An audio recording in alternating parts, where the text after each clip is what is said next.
मरहबा collection mall, readymade कपड़ों का भरपूर खजाना, jeans pant, T shirt, cargo pant, night pant, बच्चे और बच्चियों के लिए अच्छे खूबसूरत और उम्दा ड्रेस। पता याद रखें, जमूर हाई स्कूल मेन रोड, जैतून हजीन मस्जिद के पास। बिस्मिल्लाहिर्रहमानिर्रहीम व बिही नस्तईन वस्सलातु वस्सलामु अला नबीय्यिल अमीन मुहम्मद व आलिहि व सहबिही अजमईन, अम्मा बाद। बुनियादी तरीक़े पर all India Muslim personal law board का ये कहना है कि जो तरमीम लाई गई है और जिनके ज़रिए वक्फ जायदादों का ख़तरा है, वक्फ जायदादों को ख़तरा है, उन तरमीमात को वापस लिया जाए। कानून तो 1995 का बना हुआ है और वो कानून मुस्तहकम है, मज़बूत है। हम उस कानून के बहाली का मुतालबा कर रहे हैं, लेकिन जो तरमीमात लाई गई हैं जिनकी वजह से वक्फ जायदादों को ख़तरा है, हम उन तरमीमात की वापसी का मुतालबा कर रहे हैं।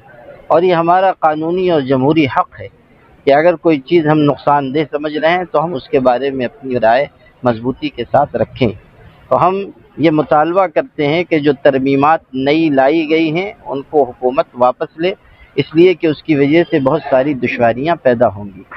रह गई बात इसकी कि आज जो नशिस्त की गई उसका मकसद क्या था, तो all India Muslim personal law board ने सारे मुल्क के मुसलमानों के लिए गाइडलाइन जारी की है कि हमें नई लाई जाने वाली तरमीमात के ख़िलाफ़ पुरअमन एहतजाज करना है और अपनी बात पूरी ताकत के साथ रखनी है। हुकूमत से मुतालबा करना है कि इसे वापस लें। इस सिलसिले में यह आज की नशिस्त रखी गई थी ताकि शहरी सतह पर हम एहतजाज का क्या रास्ता अपनाएं, इस पर गौर व खौज़ हो। अल्लाह का फजल है कि बड़ी तादाद में लोग शरीक हुए, जमातों के नुमाइंदगान भी आए, मसलकों के ज़िम्मेदार भी आए, सियासी पार्टी के हज़रात भी आए, उलमा और शहर के सरकर्दा हज़रात भी शरीक हुए।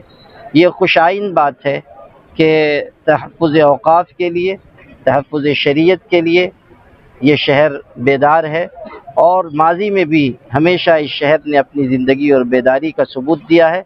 और इंशाअल्लाह वक्फ़ के सिलसिले में भी हम अपनी पूरी ताकत के साथ आवाज़ उठाएंगे और अल्लाह ने चाहा तो ये आवाज़ मुअस्सिर भी होगी और मजबूत भी साबित होगी। किस तरीके का एहतजाज होगा और कब से होगा? एहतजाज का सिलसिला तो अब शुरू कर देना है। इस सिलसिले में एक हफ़्ता पूरा तहफ़्फ़ुज़ औक़ाफ़ के सिलसिले में हफ़्ता मनाया जाएगा, इस आने वाले जुमा से अगले जुमा तक इंशाअल्लाह।